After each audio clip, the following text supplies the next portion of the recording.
ಆಗ ಆ ಹಿರಿಯರಿಗೆ ಕಿರಿಯರ ಪ್ರೀತಿ ಇರುತ್ತಲ್ಲ, ಕಾಳಜಿ ಇರುತ್ತಲ್ಲ, ಅದನ್ನು ನಾವು ಯಾವತ್ತೂ ಮರೆಯೋಂಗಿಲ್ಲ. ಅಂಥ ಅದ್ಭುತವಾದಂಥ ಕಾಳಜಿ ಈ ಸಿನಿಮಾದಲ್ಲಿ ನೋಡ್ಬೋದು.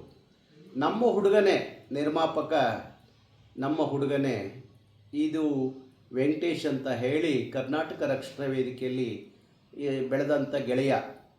ಅವನು ಈ ಸಿನಿಮಾವನ್ನು ನಿರ್ಮಾಣ ಮಾಡಿದ್ದಾನೆ ನಿರ್ಮಾಪಕನಾಗಿ. ಮತ್ತು ಕವಿ ಮಂಜು ನನಗೆ ಭಾರಿ ದಿನಗಳ ಗೆಳೆಯ. ಒಳ್ಳೆ ಸಾಹಿತಿ, ಅದ್ಭುತವಾದಂಥ ರಚನೆ ಮತ್ತು ಸಾಹಿತ್ಯ. ನಾನು ತುಂಬ ಅವನ ಸಾಹಿತ್ಯದ ಹಾಡುಗಳನ್ನು ಕೇಳಿದ್ದೀನಿ. ಸಿನಿಮಾನೂ ಅವನಿಗೇನೇನು ಹೊಸ್ತಲ್ಲ, ಅನೇಕ ಸಿನಿಮಾಗಳಲ್ಲಿ ಕೆಲಸ ಮಾಡಿರುವಂಥ ಗೆಳೆಯ. ಹಾಗಾಗಿ ಒಂದು ಕಡೆ ನಿರ್ಮಾಪಕ, ಮತ್ತೊಂದು ಕಡೆ ನಿರ್ದೇಶಕ ಹತ್ತಿರವಾಗಿದ್ದಾರೆ ಅನ್ನೋದಕ್ಕೆ ನಾನಿಲ್ಲಿ ಅವ್ರ ಬಗ್ಗೆ ಮಾತಾಡ್ತಾ ಇದ್ದೀನಿ ಅಂತ ಹೇಳಿ ಅಲ್ಲ.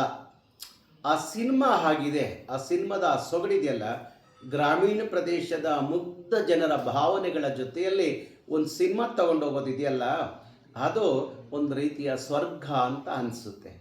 ಅದಕ್ಕಾಗಿ ನಮ್ಮ ಎಲ್ಲ ಕನ್ನಡಿಗರು ಯಾವುದ್ಯಾವುದೋ ಕಲ್ಪನೆಯ ಸಿನಿಮಾಗಳಿಗೆ, ಅದ್ಧೂರಿಯ ಸಿನಿಮಾಗಳಿಗೆ, ವೆಚ್ಚವ ಮಾಡಿ ತೆಗೆಯುವಂಥ ಸಿನಿಮಾಗಳಿಗೆ ಅವರು ಒಂದಷ್ಟು ದುಡ್ಡನ್ನ ಗಳಿಸ್ಬೇಕು, ಅದರ ಒಂದು ಎರಡರಷ್ಟು ದುಡ್ಡು ಮಾಡಬೇಕು ಅಂತ ಸಿನಿಮಾ ತೆಗೆಯೋದು ಬೇರೆ.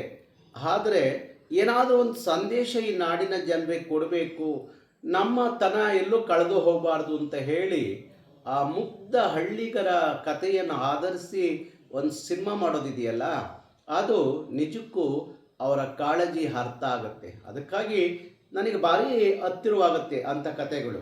ಯಾಕೆಂದ್ರೆ ನಾವೆಲ್ಲ ಹಳ್ಳಿಯಿಂದ ಬಂದಂಥ ಮಕ್ಕಳು ಮುಗ್ಧ ಆ ಗ್ರಾಮೀಣ ಸೊಗಡು ಇವತ್ತಿಗೂ ನಮ್ಮಲ್ಲಿ ಮಾಸಿ ಹೋಗಿಲ್ಲ. ಹಾಗಾಗಿ ಭಾರಿ ಕರುಳಿಗೆ, ಹೃದಯಕ್ಕೆ ಹತ್ತಿರವಾಗುವಂಥ ಕತೆ ಇದಾಗಿದೆ. ಹಾಗಾಗಿ ಈ ಸಿನಿಮಾವನ್ನು ನೋಡಿ ಅಂತ ಹೇಳಿ ನಾನು ಮನಸಾರೆ ನಿಮಗೆ ಕರೆ ಮಾಡ್ತೀನಿ. ನಮಸ್ಕಾರ ಕನ್ನಡಿಗರೇ.